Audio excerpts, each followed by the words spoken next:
जय राधा माधव कुंज विहारी जय राधा माधव कुंज विहारी जय राधा माधव कुंज विहारी जय राधा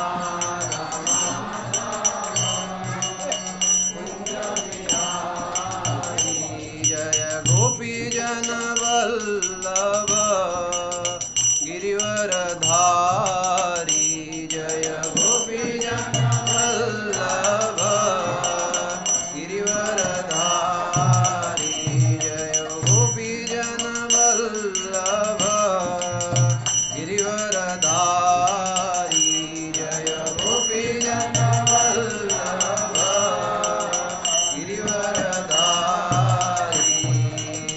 यशोदानंदन ब्रज जनरंजन यशोदानंदन ब्रज जनरंजन यशोदानंदन ब्रज जनरंजन यशोदानंदन ब्रज जनरंजन यमुना तीरावनचारी यमुना तीरावनचारी यमुना तीरावनचारी यमुना तीरावनचारी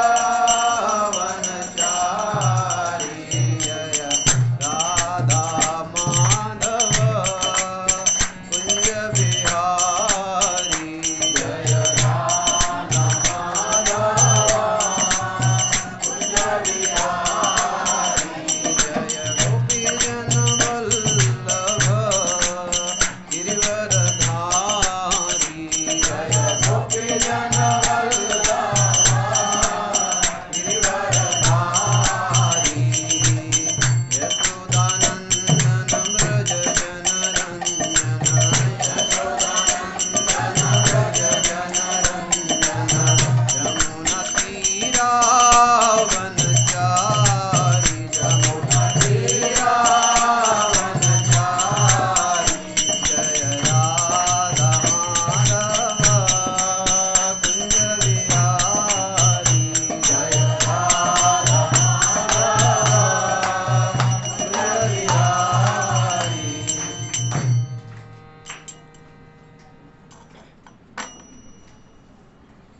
हरे कृष्णा।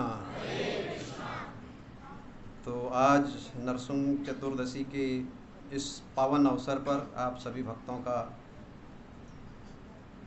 इस्कॉन के संकवाल सेंटर में स्वागत है। हम लोग कृष्ण जन्माष्टमी, गौर पूर्णिमा, ये सारे महोत्सव बड़े हर्ष और उल्लास से मनाते हैं। नरसिंह चतुर्दशी का भक्त के जीवन में एक विशेष महत्व होता है। अगले 35-40 मिनट के अंदर हम लोग इस बात पर थोड़ा चर्चा करेंगे कि इसका क्या महत्व है।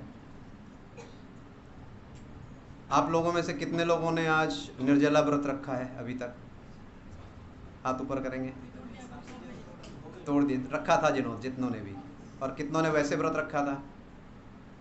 काफ़ी लोगों ने। तो हम लोग जो व्रत रखते हैं इसको ऑस्टेरिटी कहते हैं। और आज नरसिंह देव भगवान जिस चीज़ के लिए प्रकट हुए, आप सबको पता है क्यों प्रकट हुए थे? नरसिंह देव जी का अवतरण क्यों हुआ था? अपने भक्त प्रहलाद को बचाने के लिए। तो प्रहलाद के पिताजी जो थे उनका नाम सबको पता है, हिरण्यकशिपु। वो ऐसी ऑस्टेरिटी करते थे कि हमारा निर्जला उसके सामने कुछ नहीं है। अगर आप भागवत में पढ़े हैं तो हम जो व्रत करते हैं या ऑस्टेरिटी करते हैं वो उसके सामने कुछ नहीं है। ब्रह्मा जी इतने उनसे प्रसन्न हो गए कि उनको ऐसे ऐसे वरदान दे दिए कि वो अपने आप को ऑलमोस्ट अमर समझता था। भगवान का प्लान कुछ और होता है, वो उसके समझ में नहीं आया। तो मात्र ऑस्टेरिटी करना क्या हमारा उद्देश्य होना चाहिए, ये सवाल है। इसलिए मैंने पूछा कि आज कितनों ने निर्जल करा। हिरण्यकश्यप भी बहुत बड़ी ऑस्टेरिटी करता था, लेकिन उसका मकसद क्या था? तो हमारी ऑस्टेरिटी का मकसद क्या होना चाहिए, ये हम चर्चा करेंगे अगले 35-40 मिनट के अंदर। ओम अज्ञानतिमिरान्धस्य ज्ञानाञ्जनशलाकया चक्षुरुन्मिलितं येन तस्मै श्रीगुरुवे नमः। श्रीचैतन्यमनोभीष्टं स्थापितं येन भूतले स्वयं रूपा तदा मह्यं ददाति स्वपदान्तिकं। वन्देऽहं श्रीगुरु श्रीयुतपदकमलं श्रीगुरु वैष्णवांश्च श्रीरूपं साग्रजातां सगणा रघुनाथान्वितं तं सजीवं सावधूतं सावधूतं परिजनासहितं कृष्णचैतन्यदेवं श्रीराधा कृष्णपदां सगणा ललिता श्रीविशाखान्वितांश्च। हे कृष्णा करुणा सिन्धु दीनबन्धु जगत्पते गोपेश गोपिका कान्त राधा कान्त नमोस्तुते। तप्त कांचन गौरांगी राधे वृंदावनेश्वरी वृषभानुसुते देवी प्रणमामि हरिप्रिये। वाञ्छाकल्पतरुभ्यश्च कृपा सिन्धुभ्येव च पतितानां पावनेभ्यो वैष्णवेभ्यो नमो नमः। जय श्री कृष्ण चैतन्य प्रभु नित्यानंद श्री अद्वैत गदाधर श्रीवासादि गौर भक्तवृंद। हरे कृष्णा कृष्ण कृष्ण हरे हरे, हरे राम राम राम हरे हरे। हरे कृष्णा कृष्ण कृष्ण हरे हरे, हरे राम राम राम हरे हरे। हरे कृष्णा कृष्ण कृष्ण हरे हरे, हरे राम राम राम हरे हरे। भगवान श्री कृष्ण भगवत गीता में कहते हैं कि हम लोगों की बुद्धि जो है वो व्यवसायत्मिका बुद्धि होनी चाहिए। मतलब जैसे गुजराती भाई लोग होते हैं ना, धंधो, एक मिनट भी अपने को बर्बाद नहीं करना है, कैसे अपने को व्यवसाय करना है, कैसा उनका जो उद्देश्य है पैसा कमाना। तो ऐसे ही हम लोगों का ये जो मनुष्य जीवन मिला हुआ है, इसमें हर वक्त हर मिनट हमें एक व्यापारी की तरह सोचना चाहिए। कैसे हर मिनट को मैं अपने यूटिलाइज करूं, कैसे इसका उपयोग करूं। हमारे सनातन धर्म के अंदर भगवान के विभिन्न रूपों का वर्णन किया गया है। कई बार जो हमारे सनातन धर्म को समझ नहीं पाते हैं वो बहुत मजाक भी करते हैं, अरे आपका भगवान कैसा है, आधा सिर हाथी का, नीचे का धड़। एक दूसरे भगवान है, उनका ऊपर का सिर शेर का, नीचे कुछ और। फिर हनुमान जी के लिए कहते हैं देखो बंदर की भी ये लोग पूजा करते हैं। तो सबसे पहला और सबसे महत्वपूर्ण इस सवाल का उत्तर देना तो बात की बात है। सबसे पहले अगर हम भगवान को किसी भी चीज़ के लिए इनकेपेबल मानते हैं तो हम भगवान को एक लिमिट में बांध रहे हैं। तो आज की इस कथा में भक्त प्रहलाद का भगवान के ऊपर जो अटूट श्रद्धा थी, जो विश्वास था, वही हमको देखने को मिलेगा। आप सब लोगों ने बहुत बार ये कथा सुनी होगी कि कैसे भक्त प्रहलाद को उनके पिता हिरण्यकश्यपु, जो कि एक बहुत बड़े राक्षस थे। बेसिकली जब राक्षस या भगवान या देव कहते हैं, देव और दानव, उसमें बेसिकली फ़र्क क्या है। हम जब हिरण्यकश्यपु के बारे में या रावण के बारे में सोचते हैं कि ये बहुत बड़े राक्षस थे, और हम सोचते हैं अरे हम तो फिर भी अच्छे हैं।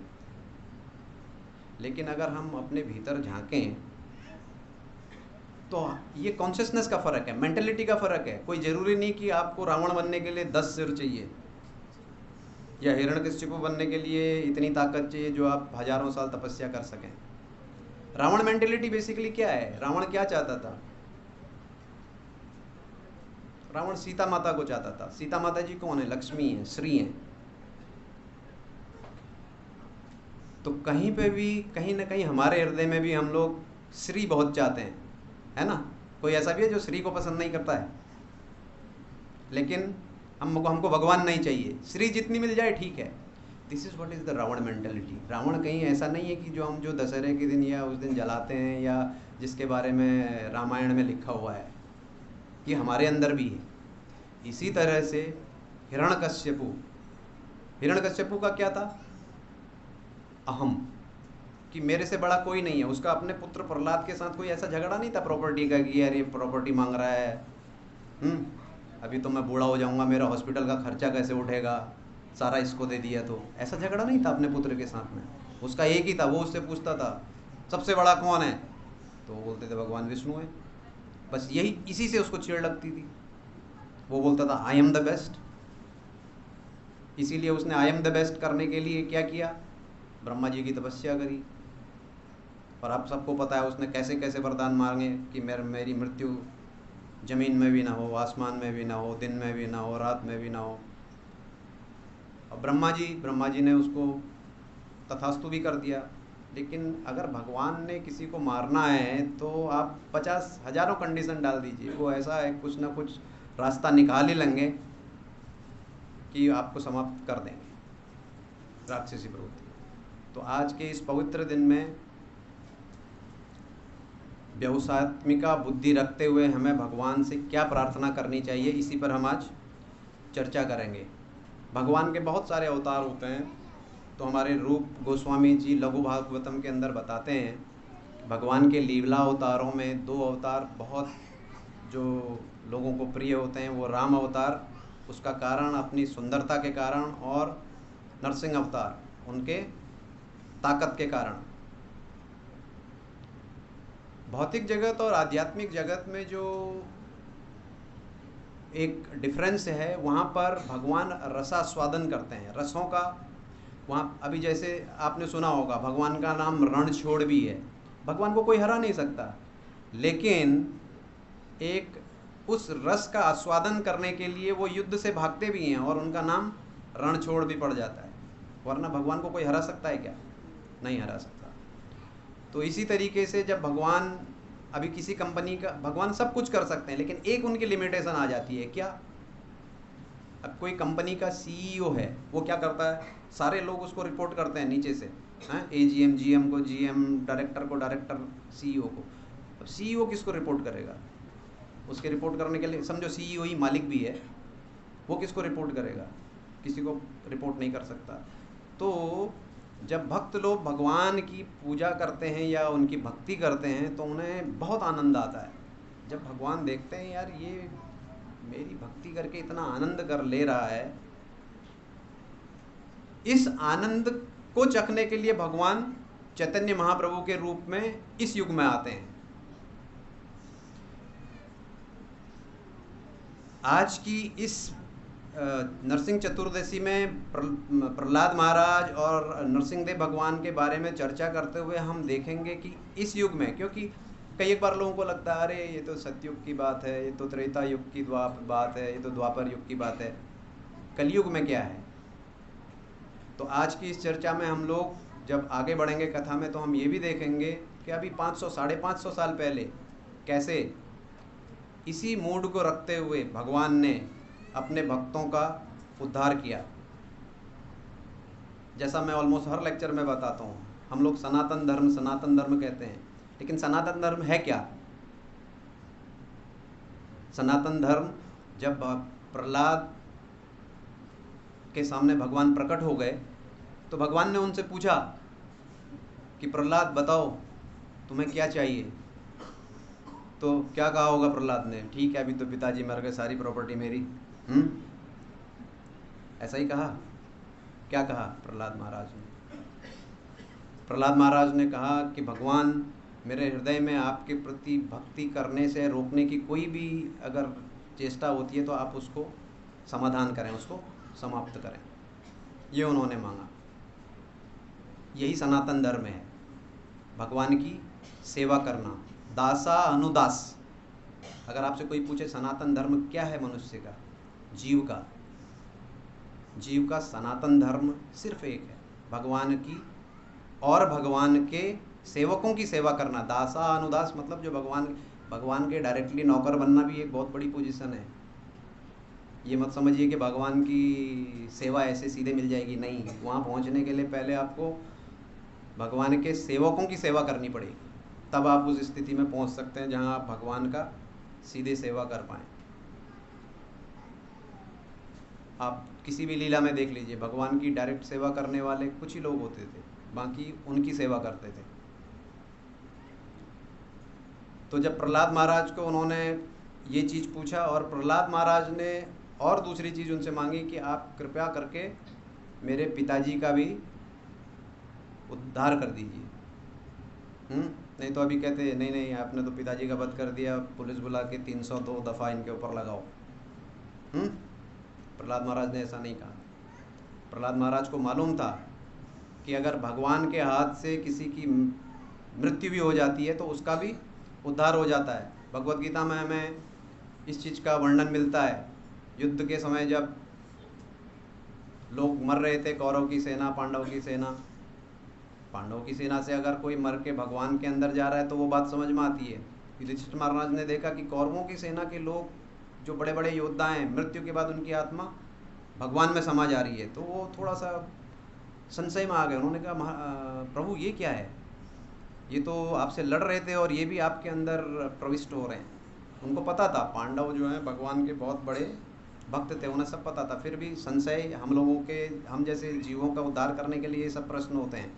जैसे टीवी में होता है ना, एंकर पूछता है, डॉक्टर वाला शो आता है तो उसमें कोई पूछता है अगर घुटनों में दर्द हो जाए तो क्या करना चाहिए, तो डॉक्टर बताता है। फिर पेट में दर्द हो जाए तो फिर क्या करना चाहिए, सिर में दर्द हो जाए तो फिर क्या करना चाहिए। तो एक बच्चा देख रहा था टीवी, तो अपनी मम्मी से बोला, मम्मी ये जो आंटी सवाल पूछ रही लगता बड़े बीमार हैं, इनके तो घुटने में, पेट में, सिर में, सब जगह दर्द है।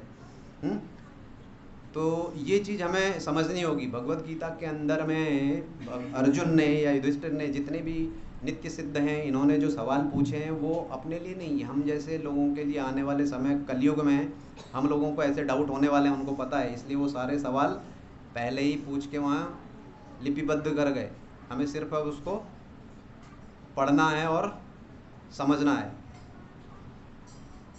तो जब भगवान के,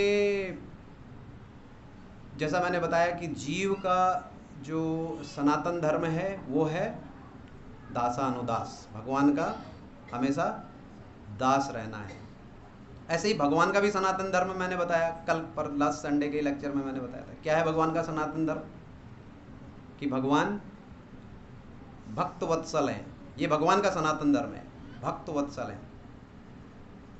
वो अपनी प्रतिज्ञा भी तोड़ देते हैं। उन्होंने बोला था मैं कुछ उठाऊंगा नहीं, युद्ध के समय वस्त्र नहीं उठाऊंगा, लेकिन जब भीष्म पितामह जबरदस्त प्रहार कर रहे थे पांडवों की सेना, तो वो रथ का पहिया लेकर के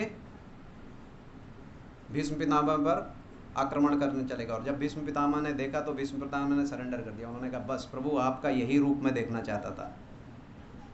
लेकिन वो अपने भक्त अर्जुन को बचाना चाहते थे, नहीं तो उस दिन भीष्म ने प्रतिज्ञा की थी, वो पूरी पांडवों की सेना खत्म करने वाले थे। तो ये भगवान का सनातन धर्म है कि अपने भक्त का हमेशा वो अपनी, मेरे को लोग क्या कहेंगे बाद में, मेरे ऊपर लांछन लगाएंगे, देखो इसने अस्त्र नहीं उठाऊंगा बोला था फिर भी अस्त्र, उनको उस चीज़ की परवाह नहीं है, लेकिन अपने भक्त के ऊपर आँच नहीं आने देंगे।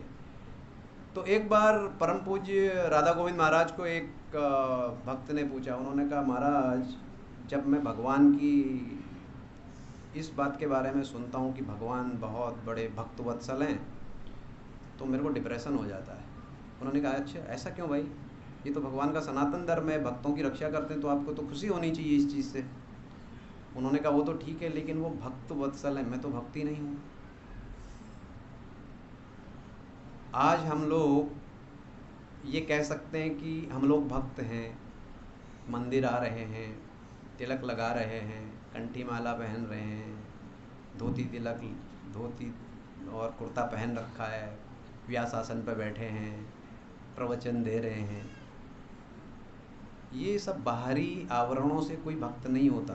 भक्त एक मन की स्थिति है, एक चेतना की स्थिति है। हमारी चेतना कैसी है? जैसे मैंने बोला आपको सिर्फ श्री चाहिए, रावण मेंटेलिटी, या भगवान भी चाहिए? अगर आपको भगवान नहीं चाहिए और सिर्फ सी चाहिए तो ये रावण मेंटेलिटी है, रावण की चेतना है, रावण की कॉन्शियसनेस है। तो महाराज ने उन्हें बहुत सुंदर तरीके से बताया कि अगर आपको भगवान के भक्त वत्सल होने से डिप्रेशन आता है तो भगवान का एक नाम और है, और वो है दीन बंधु। भगवान दीनों के बंधु हैं। बंधु मतलब क्या होता है, सुना आप लोगों ने हिंदी में? तो बंधु भाई, भगवान दीन बंधु हैं, भगवान पतित पावन हैं। लेकिन पहले हमको उस चेतना में आना पड़ेगा कि अपने आप को हम दीन और पतित माने। एक्चुअली अगर आप मंदिर आए हैं, मंगल आरती कितने लोग अटेंड करते हैं? सुबह के प्रोग्राम यहाँ पर काफ़ी लोग अटेंड करते हैं। तुलसी आरती के बाद हम लोग कहते हैं न धनम न जनम न सुंदरिम कविता वा जगदीश कामय।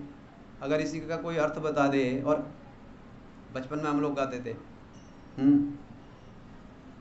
सुख संपत्ति घर आवे कष्ट मिटे तन का, स्वामी कष्ट मिटे तन का, सुख संपत्ति घर आवे।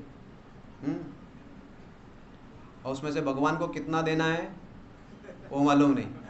सुख संपत्ति घर आवे। एक बार एक आदमी गंगा जी में नाव पे जा रहा था, तो पूरा पॉपकॉर्न का पैकेट भरा हुआ था। तो जैसे ही खाने वाला था, हवा आई और पॉपकॉर्न नदी में चले गए। तो कहने लगा ओम विष्णुवे नमः ओम। तो कभी हम लोगों के साथ में ऐसी स्थिति हो जाती है कि मनस्थिति तो नहीं है भगवान को देने की, लेकिन भगवान जबरदस्ती ले लेते हैं। तो फिर हम लोग कहते हैं हाँ चलो भगवान को चढ़ा दिया, भगवान भी खुश हो जाएंगे। ये भगवान को अर्पण करने वाली बात नहीं है। जैसा मैंने बताया, आपकी चेतना कैसी है ये भगवान देखते हैं। तो अगर आपको कोई बता दे कि भैया रोज़ सुबह आप, और किसी दिन समझो भगवान प्रसन्न नहीं हो गए और आ गए, न धनम, ठीक, सारे तेरे bank account zero, stock market एकदम डाउन, न जन्म, ठीक है, एकदम पुअर फैमिली में तेरा जन्म, न सुंदरीम, सुंदरी भी जो जिसके साथ तेरा चल रहा था टेलीफोन पे व्हाट्सएप पे चैट, वो भी और कोई लेके गया। अरे महाराज वो तो ये सारे लोग गा रहे थे, इनके साथ मैंने भी गा दिया। मुझे पता नहीं था इसका जो है अर्थ ऐसा होता है। तो इसलिए अगर आप इस्कॉन के किसी मंदिर में आ रहे हैं और सुबह का प्रोग्राम कर रहे हैं तो थोड़ा सोच समझ के। यहाँ पर ये लोग ऐसी ऐसी प्रार्थना करते हैं, हाँ, ये जो बाल निकाल के बैठे हुए हैं ये तो ठीक है, लेकिन उसके अलावा भी ये लोग ऐसी ऐसी प्रार्थनाएं करते हैं कि अगर उसका आप असली मीनिंग समझ लें तो घर जाके आपको लगेगा यार कल से नहीं जाऊंगा। क्या मालूम भगवान सही में प्रकट हो गए और तथास्तु कह दिया तो सब लुट जाऊंगा। तो जो लोग इस्कॉन में रेगुलर आते हैं वो तो ठीक है, जो नए आए हैं थोड़ा सोच समझ के। तो नरसिंहदेव भगवान जी का जब प्राकट्य हुआ और जब प्रहलाद महाराज उनके सामने थे, तो वो, अब मैं ज़्यादा उस कथा में नहीं जाऊंगा कि कैसे हिरण्यकशिपु ने ऑस्टेरिटी करी और फिर कैसे प्रहलाद महाराज को उन्होंने कैसे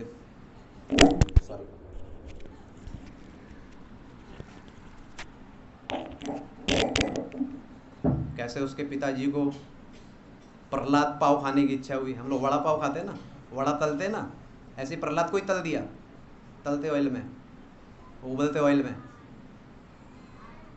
उसके बाद उनको समुद्र में फेंका, बल्कि वो स्थान विशाखापट्टनम के आसपास कहीं बताया जाता है जहाँ उनको समुद्र में फेंका गया। हाथियों के बीच में फेंक दिया, जहरीले सर्पों के भरे हुए कुएं में फेंक दिया मारने के लिए। लेकिन भगवान ने सब जगह उनकी रक्षा की। हम जब कहते हैं भगवान ने सब जगह रक्षा की, ठीक है, बॉडीली रक्षा करना एक बात है, बट जब हम भगवान की रक्षा की बात करते हैं तो हम आध्यात्मिक रक्षा की बात करते हैं। कल तीर्थपाद प्रभु जी बड़े सुंदर तरीके से बता रहे थे कि जैसे देखिए 3 चीज़ें हैं, ये चीज़ें हमें समझनी चाहिए, बेसिक चीज़ें। भगवान हैं जो आध्यात्मिक जगत के सर्वे सर्वा हैं और प्राकृतिक जगत की भी, और उनकी प्रकृति है जो हम चारों तरफ अपने देखते हैं, और एक जीव है। ये 3 ही चीज़ें हैं, 3 चीज़ों के अलावा चौथी चीज़ कोई नहीं है। जीव, जब मैं जीव बोल रहा हूँ तो जीव का मतलब आत्मा, ये शरीर नहीं, ये शरीर प्रकृति का हिस्सा है। जीव भगवान का अंश ही है। भगवान पूर्ण है, जैसे समुद्र का पानी होता है तो वो उसका एक बूंद लो वो भी समुद्र की ही तरह होगा हर चीज़ में, लेकिन मात्रा में कम होगा, लेकिन जितना सॉल्टी समुद्र का वो होता है उतना ही एक बूंद भी होगा। तो जीव जब इस प्रकृति में आता है तो इसको प्रभुपाद बहुत जगह कंपेयर करते हैं कि जैसे बारिश की एक बूंद आती है, वो जब आती है तो अपने शुद्ध रूप में होती है, लेकिन जब वो मिट्टी में मिल जाती है तो कीचड़ बन जाता है। तो उसका एक तरीका है, उस पानी को फिर से शुद्ध करने के लिए एक तरीका होता है। ऐसे ही जब जीव इस प्रकृति के संसर्ग में आता है तो उसमें मलिनता, कलुषता आ जाती है, जिसके वजह से वो भगवान से दूर चला जाता है।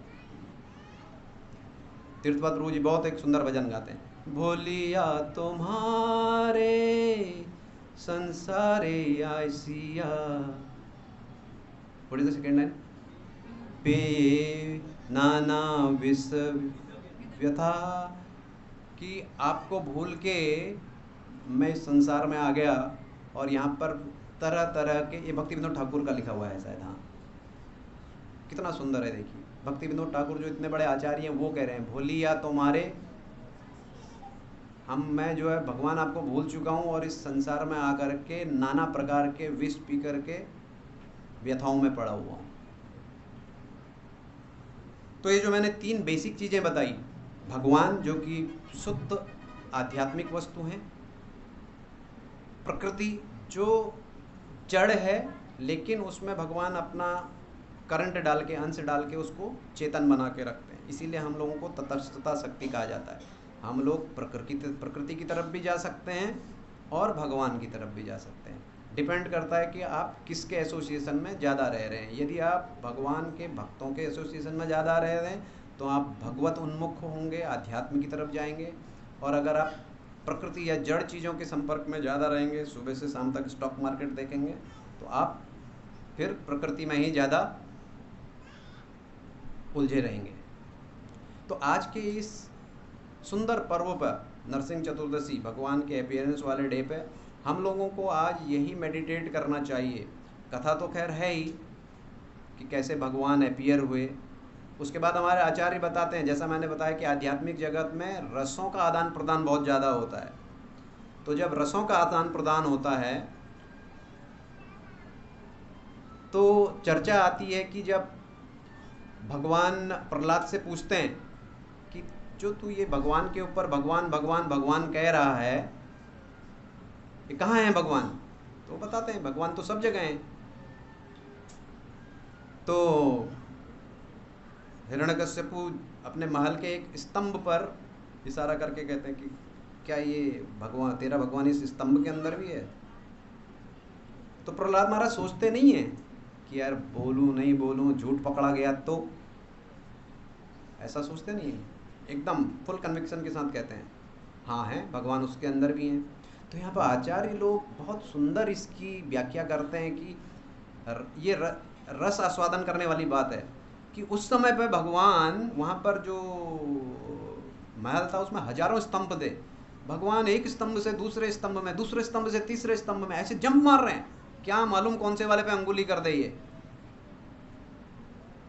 आप समझ रहे हैं, भगवान है सब जगह है, लेकिन एक रस आस्वादन करने के लिए अपने भक्त के साथ में भगवान अलग अलग, देखिए कितने भगवान भक्त वत्सल है, सोचिए, नहीं तो भगवान को क्या ज़रूरत है, लेकिन एक अपने भक्त के साथ रस का आदान प्रदान करने के लिए हमारे आचार्य लोग व्याख्या करते हैं कि भगवान स्तंभों से स्तंभ में कूद मार रहे हैं कि कौन से पे अंगुली लगा दे प्रहलाद महाराज या हिरण्यकश्यप की, क्या इसमें है और मैं वहाँ से प्रकट नहीं हुआ। तो इतने भक्त वत्सल हैं। तो ये निष्ठा, इतना ज़्यादा भगवान के ऊपर विश्वास कैसे आ सकता है जब हम लोग भगवान के सेवकों के संसर्ग में रहेंगे। तो आज के इस नरसिंह चतुर्दशी के अंदर के दिन हमने भगवान से यही प्रार्थना करनी है। वो जो मैंने बोला, ना धनम ना जन्म, वो तो ठीक है, वो आप मंगल आरती के बाद, तुलसी आरती के बाद कर लीजिए, but at the same time आज के दिन हमें भगवान नरसिंह देव जी से क्या मांगना है, जैसे तीर्थपाद प्रभु जी बता रहे थे कि भौतिक जगत के अंदर जब कभी भी कुछ, आपने शादी के कार्ड देखे हैं ना, उसमें क्या लिखा रहता है ऊपर में? सबसे पहले क्या एक श्लोक होता है, कोई बताएगा? गणपति जी के बारे में, सर्व कार्येषु सर्वदा वाला है, विघ्नहर्ता। भगवान गणेश इस भौतिक जगत के विघ्नहर्ता माने जाते हैं। आप कोई भी शुभ काम करने जाते हैं तो उसमें कोई विघ्न ना आए, इसके लिए भगवान गणेश की पूजा की जाती है। आपने मंदिरों में भी देखा होगा, इस्कॉन के मंदिरों में दरवाजे के बाहर गणपति जी की प्रतिमा विग्रह होता है। तो मैंने आपको 3 बेसिक चीज़ें बताई थी, स्पिरिचुअल वर्ल्ड, जीव तटस्थ और प्रकृति। तो इस प्रकृति के अंदर, भौतिक जगत के अंदर जब आपके विघ्न आते हैं तो उनके लिए आप गणपति भगवान के पास जाते हैं। लेकिन जब आपके आध्यात्मिक जीवन में कोई भी विघ्न आने का आपको आशंका हो तो आपको नरसिंह देव भगवान जी को मनन करना चाहिए, उनका चिंतन करना चाहिए। प्रभुपाद ने अपने स्वयं के आचरण से ही हमें सिखाया है। जब भी उनकी किसी भी प्रोजेक्ट में या कहीं पर भी कोई बाधा आती थी तो वो अपने शिष्यों से कहते थे, सारे लोग नरसिंह देव भगवान जी की पूजा करो और सारे लोग नरसिंह स्तोत्र होता है जो, उसके चैंटिंग करो, नरसिंह प्रार्थना करो। कल तीर्थपाद प्रभु जी ने बहुत सुंदर कथा बताई थी, मैं थोड़ा लेट आया था। शायद मायापुर का पूरा उग्र नरसिंह कैसे वहाँ स्थापित हुआ, कैसे डकैतों ने वहाँ पर परेशान करने की कोशिश की थी, तो उसके बाद कैसे वहाँ पर अभी सब शांति है। तो नरसिंह देव जी भगवान जो हैं आपके आध्यात्मिक में जीवन में आने वाले किसी भी विघ्न को हरेंगे। लेकिन बात वही है, भगवान पतित पावन है, पतित पावन है, कपटी पावन नहीं है। अगर आदमी कपटी है और खाली तिलक, कंठीमाला और बाहरी आवरण ढकोसला करके अपने को भक्त दिखाने की कोशिश कर रहा है, उसको नहीं हेल्प करेंगे। लेकिन यदि सही मनोभाव से, दीनहीन भाव से, देखिए भगवान के पास जाने के लिए बहुत बड़ी क्वालिफिकेशंस नहीं चाहिए, बहुत आपको शास्त्रों का ज्ञान नहीं चाहिए। भगवान को सिर्फ एक चीज़ पसंद है, हमारे गुरु महाराज हमेशा कहते हैं, और शिक्षाष्टकम में, तृणादपि सुनीचेन, नम्रता, हम्बलनेस, दिखावटी हम्बलनेस नहीं, किनारे नहीं प्रभु जी मैं तो बहुत क्या बताऊं, बहुत अंदर से ये चीज़ आपके हृदय में होनी चाहिए कि नहीं। भक्ति विनोद ठाकुर या किसी में वो कहते हैं, मैं, please correct me if I am wrong, वो बोलते हैं मेरी स्थिति विष्ठा में पड़े हुए कीड़े से भी बदतर है। अभी कोई सोच सकता है कि एक इतने बड़े आचार्य अपने बारे में, इज इट राइट भक्ति विनोद ठाकुर? किसी का तो है, सुना है। हम लोग कहते हैं ना, जैसे हाई कोर्ट में आप जाते हैं तो वहाँ कहते हैं गीता बात रखे, मैं जो भी कहूँगा सच कहूँगा, सच के सिवा कुछ नहीं कहूँगा। ऐसे ही जब हम लोग को ये सेवा दी जाती है, एक्चुअली ये अपराध है। व्यास आसन पर बैठना हम जैसे, मेरे जैसे स्पेशली लोग के लिए अपराध है, क्योंकि शास्त्रों में बताया गया है जो चीज़ आपके गुरु ने यूज की है उसको शिष्य यूज नहीं कर सकता है। ये एक एटिकेट है वैष्णवों का। साउथ इंडिया में जो गुरु महाराज होते हैं उनका व्यास आसन अलग से लेके चलते हैं लोग। तो इस व्यास आसन में जब मंदिर का इनॉग्रेशन हुआ होगा तो आई होप कि मेरे गुरु महाराज भी इस पर बैठे होंगे, लेकिन आज मुझे सेवा दी गई है। बट टिपिकल इस्कॉन सेटअप के अंदर में ये अपराध करना पड़ता है मैनेजमेंट के आदेश के अनुसार। तो सेवा भाव से यहाँ पर मैं बैठा हूँ और 2-4 शब्द आपके सामने बोलने की कोशिश कर रहा हूँ। तो मात्र दिखावे के लिए हम्बलनेस नहीं होनी चाहिए, ये आपके हृदय से आनी चाहिए, तो भगवान उससे प्रसन्न होते हैं। तो जैसा मैंने शुरुआत में बताया कि हम लोगों की व्यवसात्मिका बुद्धि होनी चाहिए। तो आज मैं थोड़ा सा समय और 15 मिनट और हैं, 10-15 मिनट, इसमें हम लोग जो भी मैं बोलूँगा, जैसा मैंने कहा हाई कोर्ट का उदाहरण दिया, वो मैंने आपको इसलिए दिया था कि जो भी मैं यहाँ से बात कर रहा हूँ ये मेरी खुद की बनाई हुई, इसमें कुछ भी नहीं है, या ये तो सुना हुआ है, देखा हुआ है या पढ़ा हुआ है। तो आज हम श्रीमद् भागवत से, अभी भगवान नरसिंह देव के बारे में सबसे अच्छा कौन बता सकता है? आप किसी कंपनी में काम करते हैं प्रभु जी? इंडिगो। अब इनके जो बॉस हैं उनके बारे में सबसे अच्छा कौन बता सकता है? प्रभु जी बता सकते हैं। मैं नहीं बता सकता, आप नहीं बता सकते क्योंकि आप पहचानते नहीं। तो भगवान नरसिंह देव जी के बारे में सबसे अच्छा कौन बता सकता है? प्रहलाद महाराज बता सकते हैं। तो श्रीमद् भागवत के 7वें स्कंद में इसके बारे में काफ़ी विस्तृत जानकारी दी गई है। मैं आप लोगों से प्रार्थना करता हूँ समय मिले तो कृपया इसका अध्ययन करिए। और स्पेशली प्रहलाद महाराज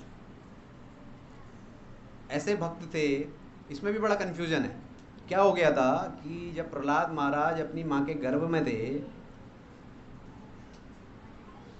तो उनके पिताजी के डर से तो सारे देवता तो कांपते ही थे, तीनों लोकों में उनका भय था। बच्चे लोग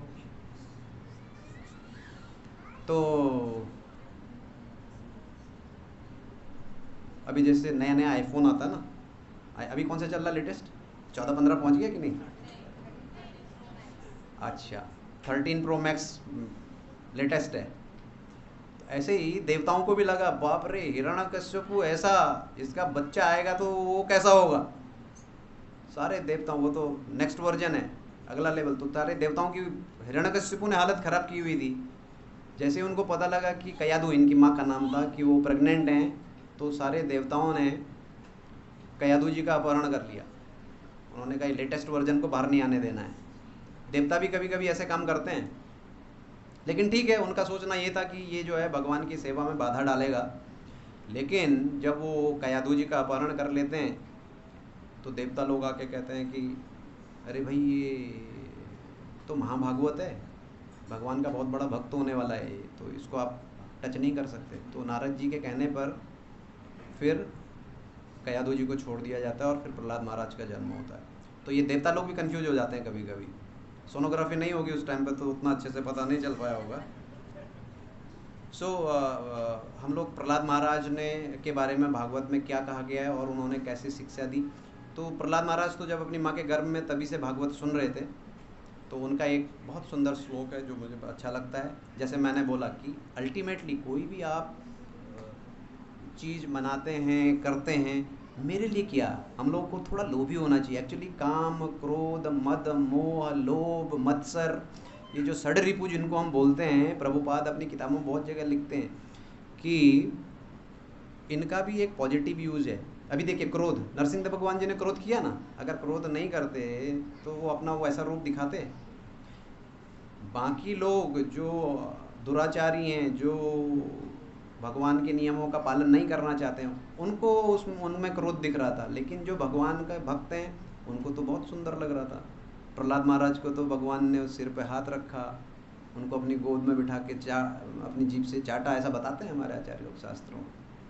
तो उन प्रहलाद महाराज बिल्कुल भी उनसे डर नहीं रहे थे। ऐसे ही जैसे पुलिस, कहते हैं ना पुलिस बड़ी बदमाश होती है, सॉरी पुलिस बड़े परेशान करती है, लेकिन आप अगर सही तरीके से चल रहे हैं, सज्जन हैं, तो आपको पुलिस का डर नहीं होता है। अभी आप गाड़ी चला रहे हैं, पीयूसी नहीं करा रखा है, ड्राइविंग लाइसेंस नहीं है, तो आपको डर लगेगा।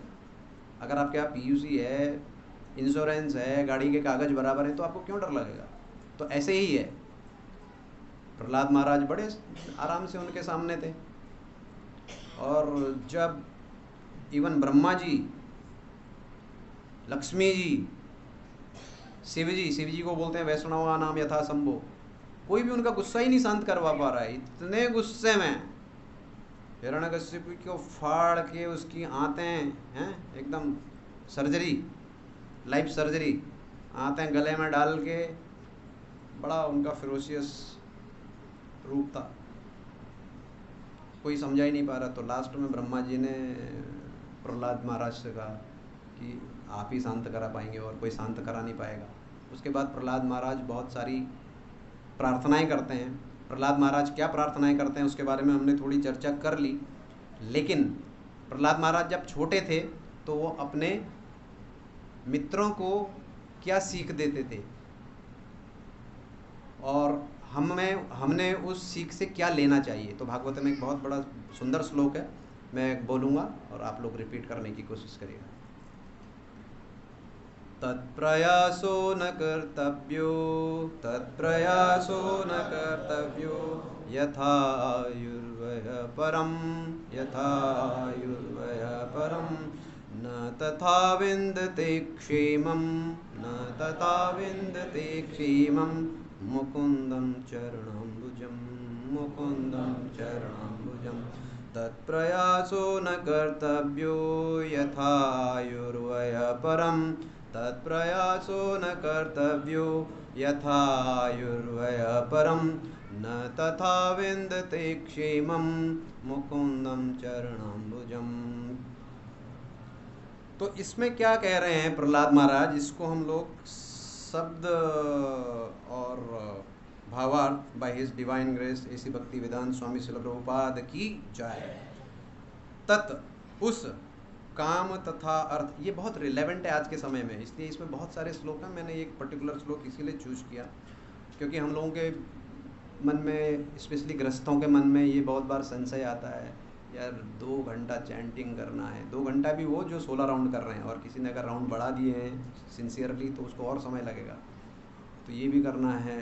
घर के इतने सारे काम कर रहे हैं, बॉस ने वो पीपीटी बनाने को बोला हुआ है, तो क्या करें क्या ना करें, असमंजस में रहता है। तो ये प्रहलाद महाराज के द्वारा अपने दोस्तों को दी हुई शिक्षाएँ, दे बिकम वेरी हैंडी। तो वो बताते हैं कि हमें कैसे अपना जीवन व्यतीत करना चाहिए। तत् उस काम तथा अर्थ के लिए प्रयास प्रयत्न न नहीं कर्तव्य करणीय यतः जिससे आयु व्यय आयु की हानि परम एकमात्र या अनंत न तो तथा उस तरह से विन्दते भोगता है क्षेमम जीवन का अंतिम लक्ष्य मुकुंद भवबंधन के उद्धार करने वाले पुरुषोत्तम भगवान चरण अंबुज चरण कमलों को। अनुवाद, केवल इंद्रिय तृप्ति या भौतिक सुख के लिए आर्थिक विकास के द्वारा प्रयत्न नहीं करना चाहिए, क्योंकि इससे समय तथा शक्ति की हानि होती है और वास्तविक लाभ नहीं मिल पाता।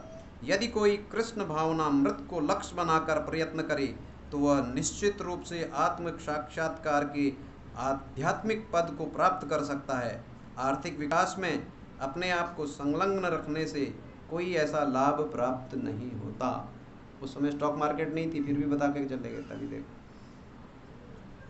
हम देखते हैं कि तात्पर्य, हम देखते हैं कि भौतिकतावादी व्यक्ति अपने भौतिक ऐश्वर्य बढ़ाने के लिए आर्थिक विकास में दिन रात लगे रहते हैं, और यदि यह मान भी लें कि वे इन प्रयत्नों से कुछ लाभ प्राप्त कर लेते हैं, तो भी इससे उनके जीवन का वास्तविक समस्या हल नहीं हो पाती। न ही वे ये जानते हैं कि जीवन की असली समस्या क्या है। यह आध्यात्मिक शिक्षा की कमी के कारण है। इस युग में विशेष रूप से प्रत्येक व्यक्ति अंधकार में है, देहात्म बुद्धि से युक्त है और वह आत्मा तथा उसकी आवश्यकताओं के बारे में कुछ नहीं जानता। समाज के अंधे नेताओं द्वारा गुमराह होकर लोग शरीर को ही सब कुछ मान बैठते हैं और वे शरीर को भौतिक रूप से आरामदेह बनाए रखने का प्रयास करते हैं। ऐसी सभ्यता को धिक्कार है। प्रहलाद महाराज कह रहे हैं ऐसी सभ्यता को धिक्कार है। अभी आपने जो पढ़ रहा था उसको आज के कंटेम्प्रेरी समाज से आप रिलेट कर सकते हैं? इसी समाज की बात कर रहे हैं और इसको धिक्कार कह रहे हैं। बैठते हैं और ऐसे समाज को धिक्कार है क्योंकि वह मानवता के जीवन के वास्तविक लक्ष्य को जानने की ओर नहीं ले जाती और व्यर्थ में ही अपना समय और मानव जीवन रूपी अमूल्य उपहार नष्ट कर देते हैं। क्योंकि जो मनुष्य आध्यात्मिक जीवन का अनुशासन नहीं करता बल्कि कुत्ते बिल्लियों की तरह मरता है, वह अगले जन्म में पतित हो जाता है और ऐसा व्यक्ति मनुष्य जीवन के निरंतर जन्म मृत्यु के चक्र में चला जाता है। इस प्रकार वह मनुष्य जीवन के उस वास्तविक लाभ को खो देता है जो कृष्ण भावना भावित होने तथा जीवन की समस्याओं को हल करने के रूप में है। देखिए कितनी सटीक बातें हैं। प्रहलाद महाराज अपने दोस्तों को उस समय शिक्षा दे रहे हैं जब वो, बल्कि लोग पूछते भी होंगे, अरे यार ये तो राक्षस कुल का है, इसकी बातें माननी भी चाहिए कि नहीं माननी चाहिए हैं? स्कूल में भी गए होंगे तो नाम क्या लिखा होगा? मैं बॉम्बे में था तो नॉर्मली हम उत्तराखंड में तो नाम और सरनेम होता है मनोज जोशी। तो बॉम्बे में बच्चा पैदा हुआ तो हमसे नाम पूछा गया तो हमने नाम दे दिया। सर्टिफिकेट आया तो मेरा नाम भी बीच में पड़ा हुआ है, कृष्णा मनोज जोशी। मैंने कहा बट हमने तो नाम ऐसा नहीं दिया था। नहीं बोले महाराष्ट्र में आप 2 मत दो, पिताजी का नाम बीच में अपने आप आ जाता है। जैसे साउथ इंडिया में तो गांव, गली, मोहल्ला सबका नाम आ जाता है ना। बताया मैंने आपको, एक वो जेम्स बॉन्ड वाला एरोप्लेन में था, तो जेम्स बॉन्ड ने अपने को इंट्रोडक्स कैसे करवाता है। जेम्स बॉन्ड अपने बगल वाले से हाथ मिलाते बोले बॉन्ड, जेम्स बॉन्ड। वो साउथ इंडियन था। बोला नरसिम्हन, कट्टापल्ली नरसिम्हन, मुरुगन कट्टापल्ली नरसिम्हन, ऐसे ऐसे करके 15-20 ऐसा इतना लंबा। तो जेम्स बॉन्ड बोला बहुत बहुत धन्यवाद भाई इंट्रोडक्शन के लिए। तो ऐसे प्रहलाद महाराज के लिए कितनी तकलीफ की बात होती होगी जब स्कूल में गए होंगे, अपना नाम लिखा होगा प्रहलाद हिरण्यकश्यपु दास, ऊपर से शिक्षाएं दे रहे हैं अपने दोस्तों को, कौन सुनेगा। राक्षस कुल में जन्म हुआ है, पिताजी इतने बड़े असुर, फिर भी भगवान अपने दोस्तों को। ये देखिए, ये एक भक्त का हृदय होता है जो सिर्फ अपने लिए नहीं सोचता। उसको ये मतलब नहीं है कि ये लोग मेरे बारे में क्या सोच रहे हैं या मेरी बात सुनेंगे कि नहीं सुनेंगे। प्रीचिंग। तो यही काम अगर हमको आज नरसिंह चतुर्दशी के दिन अगर भगवान के चरणों में कुछ भी प्रार्थना करनी है तो यही प्रार्थना होना चाहिए। इस्कॉन क्या कर रहा है आज के तारीख में? प्रभुपाद ने क्या किया? वही चेतना, प्रहलाद वाली चेतना, लोगों को भगवान के साथ जोड़ना है, भगवान की तरफ लेके जाना है। आज आप देख रहे हैं कितने मंदिर इस्कॉन के खुल चुके हैं वर्ल्ड वाइड, और उनका सिर्फ एक ही काम है, भगवान के नाम का प्रचार करना। तो जैसा मैंने कहा था, समय की कमी है, मैं तुरंत अभी उस चीज़ पर जाऊंगा जो मैंने आपको प्रॉमिस किया था कि कंटेम्प्रेरी समय में चैतन्य चरितामृत या चैतन्य भागवत या अन्य शास्त्रों में प्रहलाद की जो भाव में जो आए, वासुदेव दास ठाकुर उनका नाम था, वो एक गृहस्थ थे। तो वो ये वाली पूजा नहीं करते थे, सुख संपत्ति घर आए। उनके पास जो भी आता थे वो पूरा का पूरा दान कर देते थे, अपने लिए कुछ भी नहीं रखते थे। यहाँ तक कि चैतन्य महाप्रभु को उनके बारे में इतनी चिंता हुई, उन्होंने बाकी लोगों से कहा भी इसको थोड़ा समझाओ कि शास्त्रों के अनुसार गृहस्थ थोड़ा अपने लिए रख सकता। वो जितना आज कमाते थे पूरा खत्म कर देते थे, कल के लिए कुछ रखते ही नहीं थे। तो उनके बारे में बहुत सारी चीज़ें हैं, उनमें जो सबसे मुख्य है जिसको हमें इम्बाइब करना चाहिए, जिसको हमें ग्रहण करना चाहिए, वो ये है कि चैतन्य महाप्रभु ने जब उनसे कहा कि वासुदेव बताओ तुम्हें क्या चाहिए, तो उन्होंने क्या कहा? कोई बताएगा? ये कथा बहुत जगह है इस्कॉन में, हर मतलब उसमें बताया जाता है। उन्होंने कहा कि प्रभु मैं चाहता हूँ कि सारे ब्रह्मांडों में, अखिल ब्रह्मांडों में जितने जीव हैं, खाली मनुष्य की बात नहीं हो रही है, जितने जीव हैं इन सबको आप उद्धार कर दीजिए, मतलब कोई भी ना छूटे। अगर आपके नियम के अनुसार, प्रकृति के नियम के अनुसार इनको कुछ सजा मिलनी है, वो सारी सजाएं मेरे को दे दो, मैं काटने को तैयार हूँ। ये प्रहलाद महाराज की चेतना है, ये वासुदेव ठाकुर जी की चेतना है। हम उनको इमिटेट नहीं कर सकते, लेकिन इस चेतना को अपने अंदर लाने की कोशिश जरूर कर सकते हैं। और वो कैसे किया जा सकता है? आज आप आए हैं, तो इसीलिए आए हैं कि आज एक शुभ दिन है। आज के दिन हम जाएंगे, भगवान का कीर्तन करेंगे, कथा सुनेंगे, भगवान का प्रसाद लेंगे, और उससे हमारी चेतना शुद्ध होगी। और भी चैतन्य महाप्रभु के समय में 2-3 चीज़ें और आती हैं जिसका नरसिंह देव भगवान जी के अवतरण के साथ में, या उन्होंने कहिए कि नरसिंह देव जी का भाव लिया था। उसमें एक बार जो वहाँ का काजी था वेस्ट बंगाल का, तो वो मृदंग तोड़ देता है। तो अगले दिन जितने भी संकीर्तन मूवमेंट वाले थे वो सब लोग जा कर के चैतन्य महाप्रभु के नेतृत्व में काजी के यहाँ हल्ला बोल कर देते हैं, काजी मुर्दाबाद, ऐसा करके मसाल लेके जाते हैं। तो काजी बहुत डर जाता है, तो कहता है अरे यार तुम तो रिश्ते में मेरे भांजे लगते हो, मैं तुम्हें चलो अंदर कमरे में बात करते हैं। चैतन्य महाप्रभु कहते हैं नहीं, यही बताओ क्या है, क्या बात करनी है। कहते हैं जब से वो मैंने मृदंग तोड़े मेरे को रात को सपना आ रहा है। चैतन्य महाप्रभु ने क्या सपना आ रहा है? कह रहा है एक पता नहीं कौन है, आधा शेर और आधा आदमी के मेरी छाती पे बैठ के ऐसे नाखूनों से मेरी छाती फाड़ने को देख रहा है। तो चैतन्य महाप्रभु ने कहा वो नरसिंहदेव भगवान है।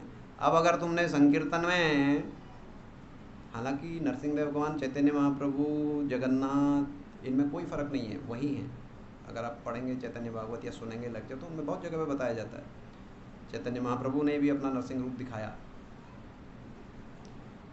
तो चाँद का जी घबरा जाता है, कहता अच्छा हाँ। तो उन्होंने बोला अगर तुम संकीर्तन मूवमेंट में थोड़ा भी तुमने कुछ गड़बड़ करी तो वह अगले दिन आके तुम्हारा सर्जरी भी कर देंगे बराबर से। तो उसके बाद में चाँद का जी इतना डर गया कि उसने संकीर्तन मूवमेंट में कभी भी हाथ नहीं डाला और लोगों को